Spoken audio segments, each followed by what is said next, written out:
Welcome to Westminster's Social Justice Forum. Every year, we organize our forums around a particular focus that we feel deserves deep and considered study.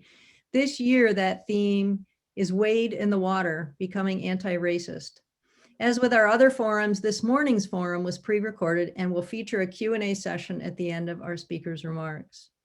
Today, we're thrilled to welcome Julia Nerbonne, Executive Director of Minnesota Interfaith Power and Light, speaking on climate justice, interfaith action for root change. Julia works across the hall from last week's speaker, Sam Grant of Minnesota350.org. If you listened to Sam's forum last week, you heard him talk about the need for working together to make systemic change. Westminster is a strong believer in working collaboratively. We are part of a larger network of connected congregations, both denominationally and ecumenically.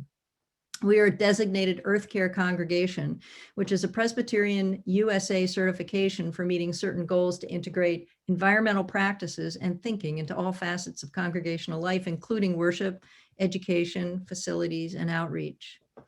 We're also newly a sustaining congregational partner of Minnesota Interfaith Power and Light, of which Julia, today's speaker, is the executive director. Julia is a professor of conservation biology and systems change at the University of Minnesota, in addition to her work as the executive director of Minnesota Interfaith Power and Light. She works to engage hundreds of faith communities from every major faith tradition to create a powerful climate justice movement. Julia will explore how climate justice is fundamentally a question of how we are called to care for each other and how faith communities are showing up at this time in history.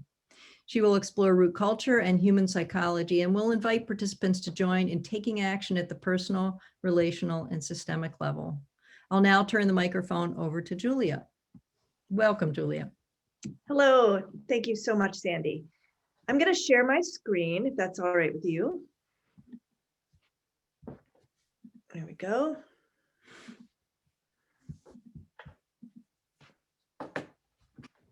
And good morning, everybody. It is a pleasure to be here with you and to have an opportunity to talk a little bit about what I'm passionate about, which is getting folks together to learn and explore their power and to make a difference on climate justice. So I'm going to begin, and I just want to share with you a land and trauma acknowledgement that we use at Minnesota Interfaith Power and Light. So if you would be willing to breathe in, maybe lower your gaze or close your eyes. And I'm going to take a few minutes to acknowledge the land that we are on. Wherever you may be, let us acknowledge that we are all on Indigenous land. Minnesota is located on the traditional and contemporary homelands of the Anishinaabe and Dakota peoples, the original stewards of this territory. We are committed to uplifting the name of these lands and the community members from these nations who reside alongside of us. We acknowledge the trauma that is deeply embedded in the foundation of this country. The land we reside on came under control of the United States through genocide, slavery, and ongoing occupation. We recognize the deep historical, spiritual, and personal trauma that has impacted Indigenous communities, communities of color, and immigrant communities. By offering this acknowledgement of trauma, we affirm the right of people to bring their whole selves and stories into this space, and we affirm our intention to promote healing, respect, and love.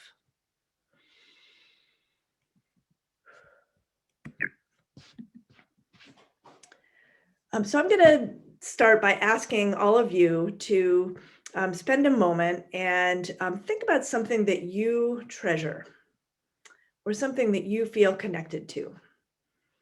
And if you would do me a favor and write just a word or a phrase in the chat or in the Q&A box.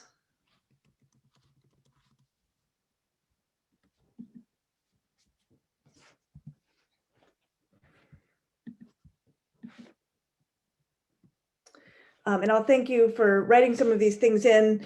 It looks like folks say community is something that they treasure. Wilderness, neighbors. I've had folks talk to me about how an evening with their children. the warm sun on their face, the eagle's nest at the end of the block. I like to begin with this opportunity to remember the things that we treasure, because it helps us to get into our heart and think about why it is that we might take an hour to think about climate change and climate justice. And also when we center these things that we cherish and love, we get the strength and the drive to be able to move forward when we're talking about difficult things. So next I want you to do something similar. And on your piece of paper, what do you know about climate change? This is something that's in the news. We've been talking about it for over a decade as sort of a public conversation. You all know about this because you're at Westminster and you're an ecologically focused social justice community. But just one or two things that you know about climate change.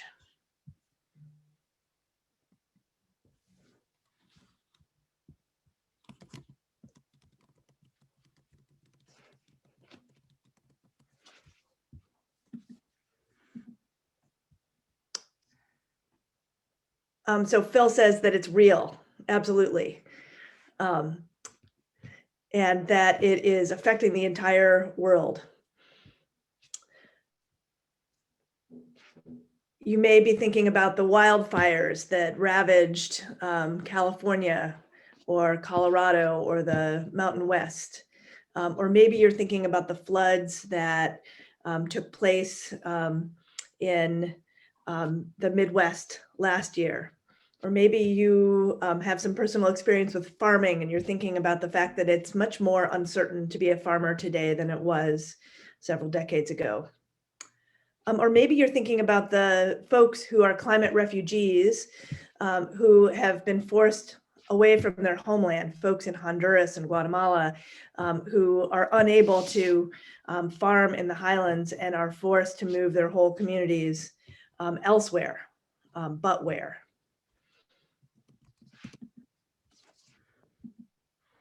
So I'm going to just show these graphs. This is a graph of the last 400,000 years until present. And you may know this already, but I'll go through this. Up on the top graph is a graph of carbon dioxide. And you can see over the past 400,000 years, carbon dioxide has gone up and down, but it's always been between 180 and 280 parts per million of carbon. Likewise, if you look down below, during the same time period, you can see that the temperature is going up and down at the same time. Scientists say that the temperature and greenhouse gas emissions, this blanket that's covering the Earth, are handcuffed. Those data always travel together. And that's because as we trap the sun's rays that comes through the atmosphere, it warms up the surface of the Earth. But what's important to know about this is that it never has gone above 280 parts per million of carbon or below 180 parts per million, right? And the temperature has always stayed in a range that's 4 degrees Celsius below or above the current average that we are experiencing today. Does anyone know what the parts per million of carbon is today in the atmosphere? Right now, it's something north of 415 parts per million. And when I got started really thinking about climate change a little bit more than a decade ago, it was 390. So it is rapidly rising. So if you could imagine this graph and put an arrow on the upper right-hand corner, you would see, we are way outside of the norm. And that's concerning because people like James Hansen at NASA talk about the fact that we have 350 parts per million is like life as we know it will be different. And we passed 350 parts per million in 1989. So of course, this is leading to lots of rapid change. Folks predict that by 2100, we could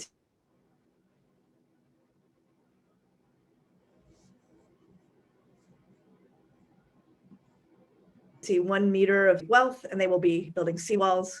But what if you are a big coastal city in Asia, or even the city of Miami? Of course, this is having massive impacts on people around the world. As we have drought, it leads to lots of social conflicts. So people talk a lot about Syrian refugees, and folks in Somalia are certainly been impacted by drought. But what they don't talk about is that the social conflict is oftentimes comes on the heels of the climate conflict. This is a pretty some pretty iconic shots of an event that happened in 2005. These are pictures of Hurricane Katrina and what happened in New Orleans. And I put this up not only to remind you that the predictions are that floods, droughts, hurricanes, all of these things are going to intensify and have been intensifying for more than a decade. But that in fact, it's the people who are living in poverty that are hurt the first and the worst. So folks who had wealth were able to drive out of New Orleans and seek shelter. People who did not were forced to be sheltered in a big stadium, and a number of people died in that incident in our country. So I'll leave this slide up for a minute, and I wanted to tell you a little story about my own sort of coming to terms with the climate crisis. I was a professor. I was teaching an immersion class, and I had this privilege of working with students to get them activated.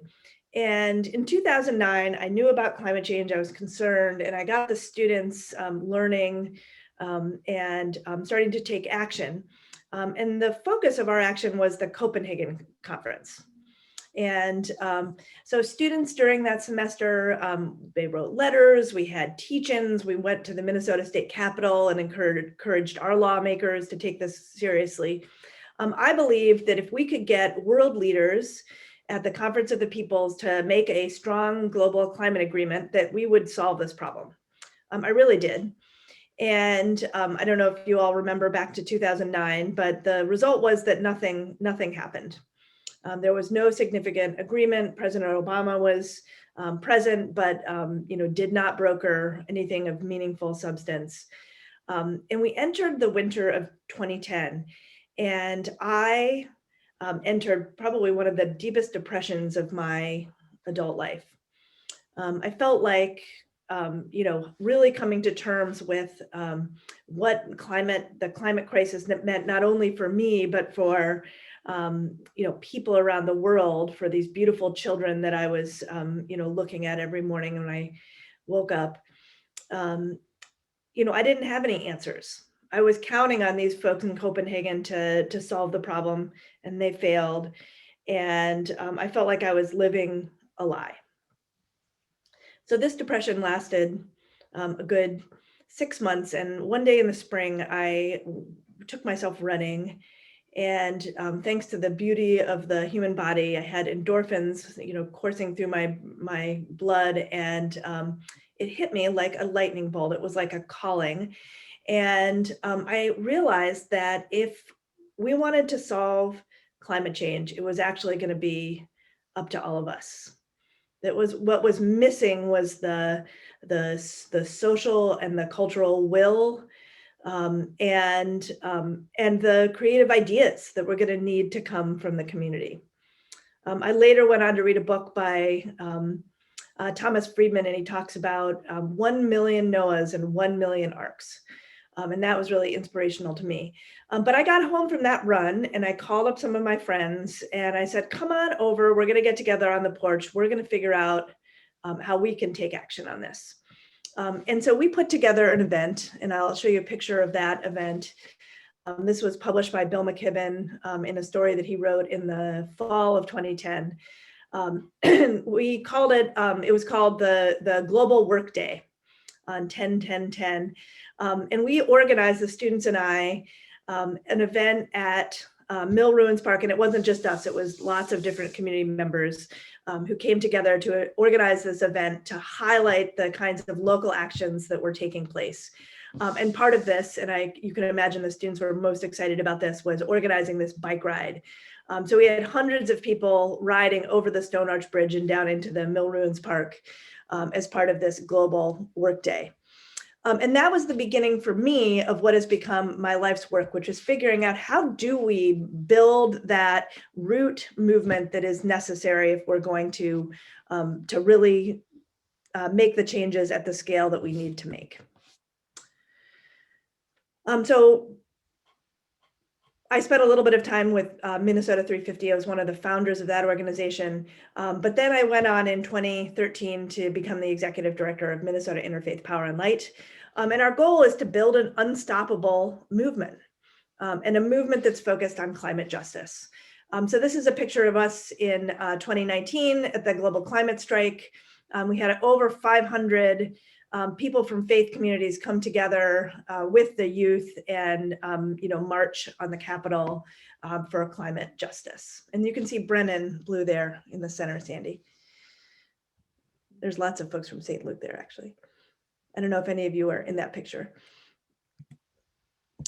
Okay, so the question is, what's the recipe? How are we going to build this unstoppable movement? And I'm going to spend a little bit of time talking about the theory of social movements and how we can start to put together teams in our fellowship halls and in our neighborhoods and in our family clusters. How are we going to do this work? So I'm going to begin with a little bit of psychology, and then I'm going to talk about social movement theory, and then we'll talk about how to create a just climate movement. So here's a slide that comes from the Yale Program on Climate Communication. It's part of their 6 Americas study. And there's some folks who have asked a question over the past more than a decade, but you can see data here from 2014 to 2019 about, what's the overall American opinion about global warming? And they categorize people into these 6 categories, from alarmed to dismissive. And what's interesting here is that you can see that, 57% of Americans in 2019 were either concerned or alarmed about climate change. And that is up from 2014, when you only had 45%. So lots of people are concerned. However, most Americans rarely discuss global warming or climate change with their family and friends. So you can see that 63% in 2020 rarely or never talk about it, and only 37% occasionally talk about it. So I'm not a psychologist, but as a social movement theorist, this is pretty alarming, actually. We have people who know about climate change, they're concerned about climate change, but they're rarely talking about it. So the question is, what does this do to us psychologically? So there's a wonderful author, Mary Pfeiffer, has written a number of books about the psychology of young girls, about aging, but she wrote a book called The Green Boat, Reviving Ourselves in Our Capsized Culture. And one of the fundamental premises that she explores in this book is this idea that knowing about climate change is actually experiencing trauma. So she says that trauma can be, if you witness a brutal murder, that would be traumatic, right? If you're in war, that's traumatic. If somebody is raped, that's a great trauma. But you don't actually have to physically be there or be part of a traumatic event in order to experience trauma. Trauma can also be caused if you are sitting in an airport and a loved one is dying in a hospital far away. I would note that she wasn't writing this during COVID, but I imagine that she's got a lot to say about the fact that we have people who are dying from COVID in hospitals without their family, who can only communicate via video.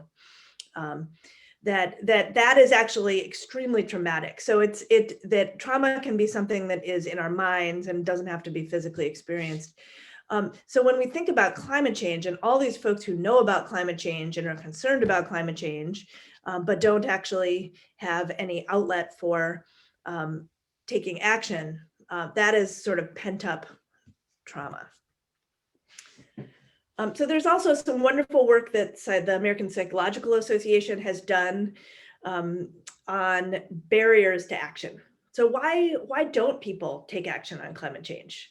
And you might ask I mean, all of us, do some things, but maybe don't do everything. But what would keep people from taking action? So here's sort of this is the best of list. They have a lot of other sort of smaller things in their report, and I encourage you to look it up if you're interested. But for one thing, there's a lot of Americans who literally don't know about it. We have a problem in this country with media. If you spend most of your time watching Fox News, you might not think about climate change because you might not hear them talk about it. So that's one thing, clearly a problem. Let's talk about all the people who really do know about it and are not ignorant. They may be knowledgeable about the broad problem, but they haven't taken the time to really look into the details, right? So that's something. Uncertainty. When I don't know what to write on a form, my first choice is to put that form underneath the pile and come back to it later, right? And later can be very much later, because if I don't know what to say, I oftentimes don't act. So the same thing is true. When you're uncertain, if somebody is telling you about, the world is, as we know it, is going to be vastly different, but you don't really know the details and you don't really know what you can do. We have a very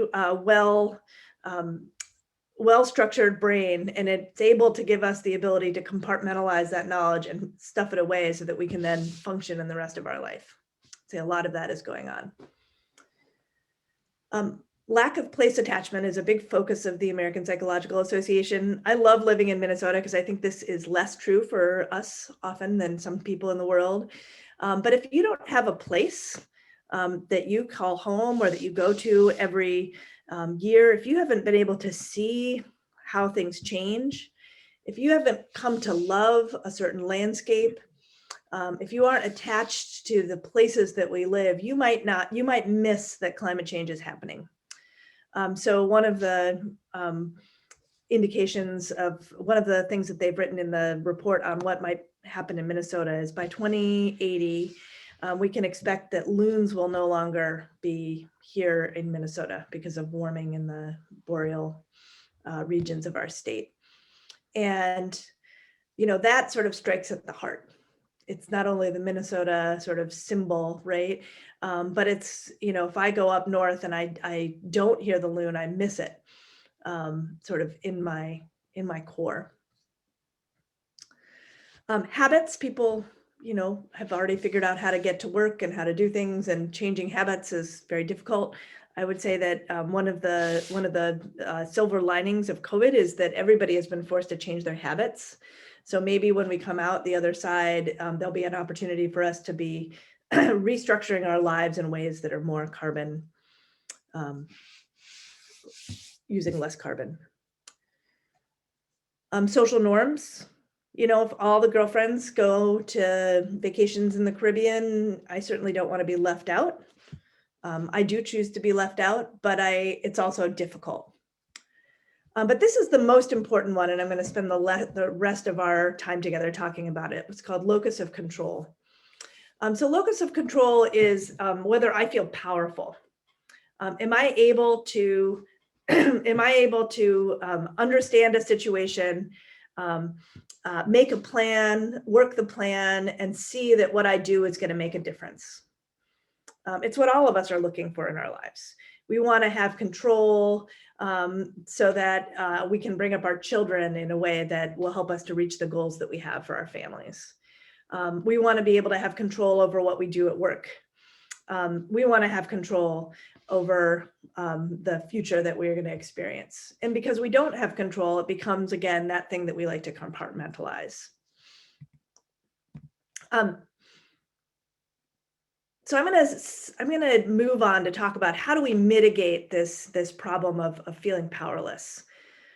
And this is a time, if I was in a room with you, I might ask you to sort of think about some examples of things that you have control and don't have control over. So if you want to make some notes about that, that would be great. Okay, so that is spelled wrong. Sorry about that. Here's some recipes for how we're going to help people to feel like they have some power in the midst of all of the uncertainty and terror that exists when we think about climate change. And this is coming from a gentleman named Marshall Gans. Marshall Gans is a social movement theorist at Harvard. He was part of the migrant farm worker movement in California, and he was also one of the architects of President Obama's first election campaign. And the way that he got people engaged and willing to not only vote for Obama, but also to be willing to get to work and recruit others and build a campaign, was that he started by thinking about sort of two pathways. And they have to flow together. So it's a strategy plus narrative leads to action. So he started by asking people, what do you really care about? What are your motivations? What are your stories? He got people to identify what it was that they felt connected to or what they treasured, right? And once he heard their stories, he got them to talk to others of like mind. And they started to do one-to-ones and get to know each other. Through those stories and identifying a set of mutual goals, they were able to create some structures, some little house parties, some teams in neighborhoods, et cetera, and put those stories, the stories of self that people were telling, the stories of us that people were collecting as they met together, put that into a strategy for how they were going to be able to take action. So they were able to take their hearts and they were able to then work in their heads to think about how are they going to be smart about bringing the voice of the people to change something in power. And through that, they were able to take shared action. So the second part of the recipe is that we want to make some snowflakes, right? So as I said, people tell their own story and then they gather in a small group and they identify their collective story. And then they go out and one person empowers another person who empowers another person and the snowflake grows. So Marshall Gans likes to say that organizing is accepting responsibility for enabling others to achieve shared purpose under conditions of uncertainty. So, and accepting responsibility for enabling others to achieve shared purpose under conditions of uncertainty. I'm just going to bring us back to this picture here. And I want you to think about how each one of those individuals standing there at that global climate strike has a story. They have a community. Many of them have fellowship halls where they gather, or at least they will gather after COVID. They have the ability to each one of them has an elected representative and a local city council. There's so much potential for making change, but we have to start by hearing what the stories in people's hearts are. We have to strategize, what's actually going to work. Like if you tell people, we are going to, get the UN to, force every country in the world to have a zero carbon emission by, 2025. Right? That's not a realistic goal, right? It would just drive people crazy. But if instead you say, let's work in the city of St. Peter, and we're going to create a climate action plan for the city of St. Peter by the spring of 2022, we're going to enact a, decarbonization plan in the city of St. Peter. That's something that a group of 10 individuals can go out and have meetings with every city council member. They can talk to businesses, they can get models, and they can actually achieve. So when we think about, we take people's stories, their loves, their hearts, We give them some strategy about what kinds of things were really, within their context, able to be powerful, and then make sure that people know that they're not alone. That if they are telling a story in St. Peter, that somebody is also telling that same story in Minneapolis and Bemidji and St. Cloud, in Grand Forks, and that all across the region that people are taking action, and collectively we do have the ability to make change. We don't need to sit in our homes and be traumatized by this uncertain and terrible future. We can actually work together. And this just shows you that in any campaign, if you're sitting together with others in your fellowship hall, right, you're going to start with a group of 5, you're going to gather a group of 10, you're going to go and gather the rest of the congregants to come together, at a later time, and it all takes time to reach a goal. And this sort of summarizes it, and I want to recognize the Harvard Kennedy School. They run a program called on organizing, and this is their basic structure of their class. So we take resources, shared stories, shared relationships. We gather together, we have some structure around our group, we're meeting monthly, we're electing officers in this way, we're gonna work on these goals, and then we can share the strategy and the actions. I want to just make a mention that Minnesota IPL has been involved in doing a lot of leadership development training, helping people to be able to sort of follow this structure, but also helping to identify shared strategy that we can do collectively as faith actors and as Minnesotans that are right-sized.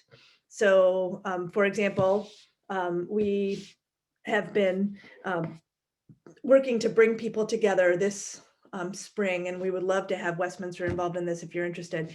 This spring, we will be working with every major congressional district, federal congressional district. We're going to be convening a forum with the representatives. So Ilhan Omar is going to be with us sometime in early April. And there will be hopefully hundreds and hundreds of people from her district that will come together, tell their story of what they're doing in their congregation, hear from her about the kinds of federal action she's taking, and together make a plan about how people in this district can actually, through example and through inspiration, help Ilhan to succeed in moving a climate agenda. We're also going to be having one in Angie Craig's district. I'm not so sure about Pete Stauber, we'll see. So we have a bunch of different on-ramps for action that we're inviting people into.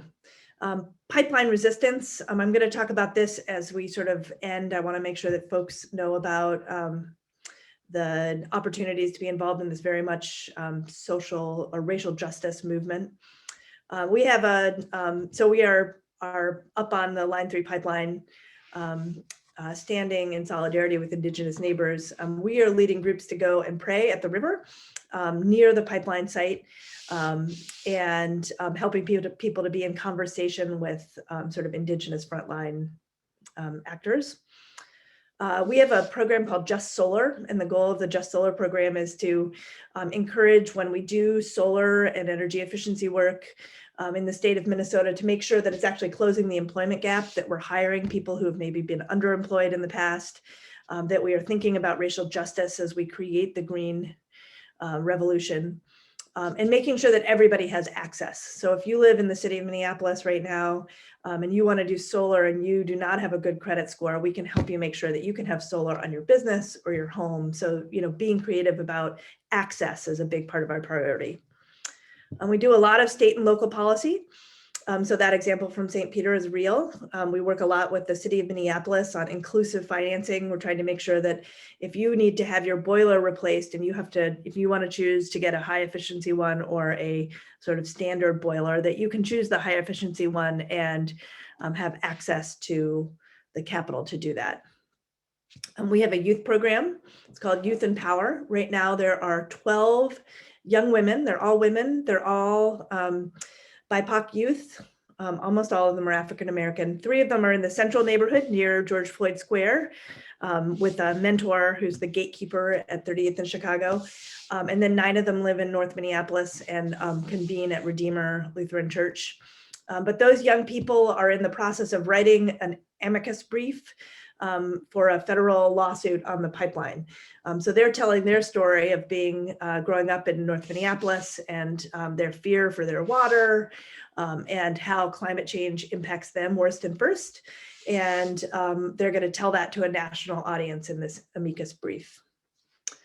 And then we have an opportunity for, if you have a group of folks from your congregation who would like to be involved in sort of sitting in their own household and coming up with a climate action plan, we're encouraging folks to work together in a congregation in order to support each other to do that. So we have a sort of a framework where a family can sit down and make a climate justice plan, but that they will have the support of a congregation meeting on a regular basis to help people with achieving their goals.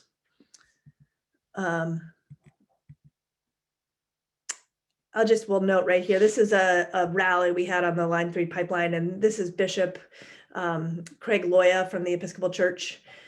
He's been up to the line with us, and also has been involved in writing letters and bringing the church together. And the reason that he has invested in this is because, first of all, the Episcopal Church is very present in Indian country in Minnesota, but also because it's fundamentally an issue of treaty rights and native sovereignty. And so that's a big sort of part of the repair that the Episcopal Church is working to do. And I know that the Presbyterian Church has been involved in that as well. Okay, and I'll just leave this and say, one of our challenges to folks is when you make an action plan, that you should make sure that your action plan is practical, is systemic, and is sort of relational. And this is a way, back to Mary Pfeiffer, to keep the work that we do psychologically grounded and joyful. So if you, as a congregation, were to make a congregational plan, you might say, you know what, let's get 10 households in your faith community. This, by the way, might not be the right scale for Westminster, but it is for a smaller congregation. Let's get 10 families to participate in the household climate justice program to lower their carbon. Let's let them do that, and then we'll tell their story. Let's get folks in your faith community to take the Faith Climate Voter Pledge and also be trained to be involved in the Empower campaign. This slide is a little bit out of date because it was prior to the election. I apologize for that. So this spring, you might say, let's get 10% of Westminster's community to be involved in the caucus planning. Sorry, not the caucus planning. The forum planning for the district US District 5. So let's get 10% involved in that, and then let's participate in some sort of conversation with people and get them to be thinking about what their spiritual or relational objectives are. So I'm just going to end with this. Margaret Mead says, if you come here to help me, you're wasting your time. But if you've come because your liberation is bound up with mine, then let us work together. Never doubt that a small group of thoughtful, committed citizens can change the world. I invite you to join us and to join each other and to move through the trauma and into the power that is yours. And now I will take questions. Julia, thanks. I love that quote, by the way. Thanks so much for walking us through your presentation. I know there's a lot more you can offer, so we'll try and get at some of that through questions. I just want to bring us back to Westminster for a minute and just alert people who are listening to this. Westminster has an eco-justice team, ministry team that works in this area, and we're always looking for new ideas, and we'll be meeting next month to set our agenda for the year. So this is really timely for us. And I got particularly excited about your household climate justice program, trying to engage families, especially in this age of the pandemic, to feel like they're part of something larger. And so we're looking into a plastics challenge. We're looking into having people get involved. We at Westminster have a Hope for the World statement, and sustainability is one of 5 key pieces to that. But I can see that we might need to issue a stronger statement on behalf of our session as we move forward. So thank you for giving us some, I guess, incentive to move forward on this. Let's start through some of the questions that came in. One is very timely given what was in the paper this morning. Governor Walz announced today updated objectives for 100% renewable energy for Minnesota by 2040 instead of 2050. What can we all do to help achieve this objective? Wow, that's a great question. And I just want to say, okay, so I'm all into recipes and formulas. And I think that you've got to keep that 3-legged stool in the forefront, right? Some of the things you're going to do are going to be practical. So really thinking about how you're going to decarbonize your house, your business, your schools, your neighborhoods, your congregation. Like every one of our communities needs to be 0 carbon by 2040. And hopefully way before 2040. So if that means subscribing to community solar, which I think Westminster has done, getting solar arrays. MNIPL has a program right now I would love to invite folks to help me recruit for. We have an investor, a couple $1 million, hoping to put up 800 kilowatts of solar up and down Lake Street. So we're looking for buildings, and not just Lake Street, Franklin, Broadway, basically the city of Minneapolis. So we're looking for buildings that have flat roofs that would want to have 20 to 40 kilowatt solar arrays, and people will have an immediate 25% reduction in their electric bill. And within 7 years, they can buy the array for a nominal price, and then they can basically have free electricity. So it's like a great economic deal. And this is, due to tax credits and city of Minnesota, green cost share, city of Minneapolis green cost share incentives, et cetera.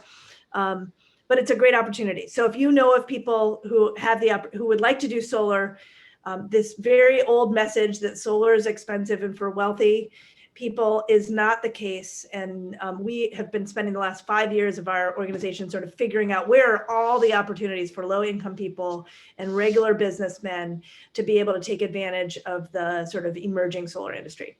So practical, let's get some practical stuff done. Systemic, like we all have to be talking about it all the time, and we need to be pushing our leaders, because even somebody who is pro climate action, if we don't show them that it's a priority for us, it's going to slip to the lower on their list. So we just need to consistently be telling that message that this is top of mind, that there's ultimately deeply a racial justice consideration when you think about climate justice. That it's always the communities who have the least ability to deal with climate change and probably have had the least impact on climate are the ones who are being hurt first and worst. And so we need to just have that drumbeat to our elected leaders.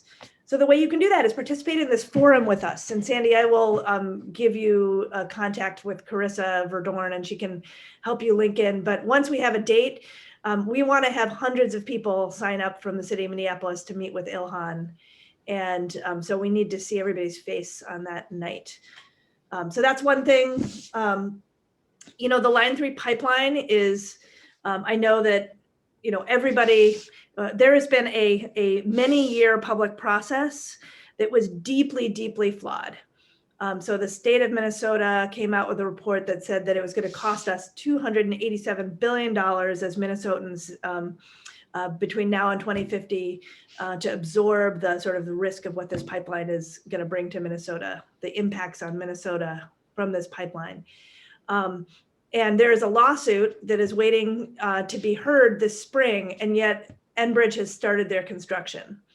And this is a lot of sort of backroom deals and So anyway, just deeply flawed process. So there's indigenous people mostly who are up north, you know, at the site of the construction, raising their voice. And so, you know, even if that's not something that's comfortable to you or not sort of a theory of change that you have, I invite you to think about the letter from the Birmingham jail where Dr. King said, you know, the point of nonviolent civil disobedience is to create the tension that brings this issue to the forefront. And so at this point, we need to know that you know, Enbridge says there's been a public process. It's been a very flawed public process, and we need to, you know, continue to fight to have to stop that pipeline. Again, the equivalent of 50 coal-fired power plants will be the emissions from this pipeline, destroying indigenous communities in Alberta. And then lastly, just to put it in context, we have a clean cars regulation right now that's on the on the forefront of the state government, which is amazing. We should totally support that.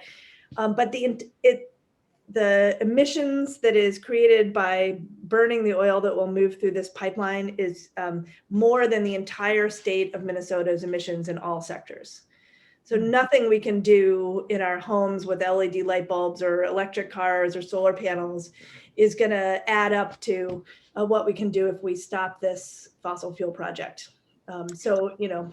So Julia, we know that President Biden put a stop to the Keystone. Hold on that. Is there any communication you've had that he might consider doing it here? We don't know what his plans are. So I don't have a crystal ball to know what he's thinking. We're really excited about Deb Haaland and her leadership. Could you tell everybody who Deb Haaland is? Deb Haaland is a indigenous leader from the Southwest who has recently been nominated to be the Secretary of the Interior. So his first Native person to hold that position, and just incredible Native woman. Anyway, we're enthusiastic about that. We think that bodes well. Gina McCarthy has said it's time to end tar sands, and so, you know, this is the last tar sands pipeline. If we shut down Keystone, they're going to be scrambling to get all of that stuff through the Line 3 and Line 5 in Michigan. Governor Whitmer in Michigan has been super clear about stopping the pipeline. There's all kinds of shenanigans right now where they're building it even though she said no, which is unbelievable. But anyway, they are, you know, they have to get it through some way. The Canadians have said no. The Keystone has stopped. They're looking at Minnesota. Literally, the eyes of the world is looking at Minnesota to stop pipeline or tar sands extraction. So we hope that he'll take that seriously and won't just try to sort of pass himself off as, you know, I'm sorry, that didn't sound right, but we don't want him to think that just stopping Keystone is going to stop the problem, because it's not. We have to stop the root problem, which is the tar sands extraction. And in order to do that, we need to stop Line 3. So we have another question here from one of our listeners. Usually we find ourselves in groups that already reflect our shared experiences, so there may not be a lot of diverse insight into others' motivations, treasures, and goals. Do you have any suggestions on how to reach socioeconomic communities outside of our own? That is a wonderful question, and one that I spend a lot of time thinking about. You know, the first answer is just that I really encourage people to treasure and to get to know the community that you do have, because and to figure out how to do it really well within your own context.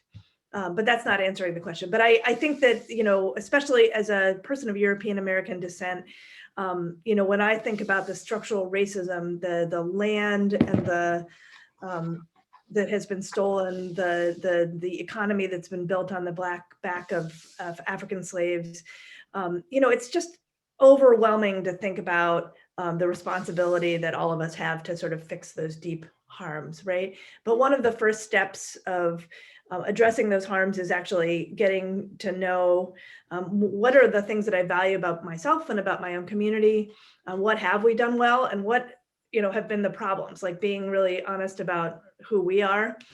And then my second answer is there's so many places. This, one of the ways that I have become um, much more engaged in sort of indigenous rights movements is just by showing up.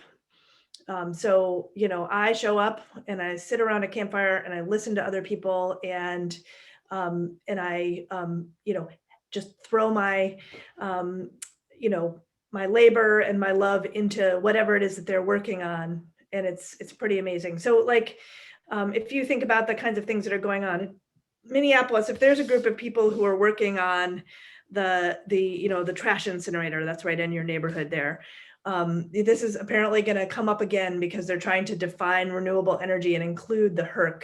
This is the Hennepin burner that's in downtown Minneapolis. And there's a lot of folks in the environmental justice movement who are fighting that because it's the pollution from that incinerator. Like, why would you put it in the middle of a major city so that it is, close to the communities of color that live there? But anyway, there's movements to try to shut down the HERC, and certainly to make sure that it doesn't become, classified as renewable energy. So, get involved in that. Meetings are on Zoom. See if you can just listen and learn, and organize people at Westminster to help those movements. So yeah, that's my thought. Show up and be quiet. Julia, thank you very much for showing up and sharing your experiences and your perspectives. We greatly appreciate that. I'd like to invite our viewers to join us next week. We're working on a series on educational equity, and we have a few more pieces to assemble on that, but we look forward to picking up that discussion with you next Sunday. Thank you all very much.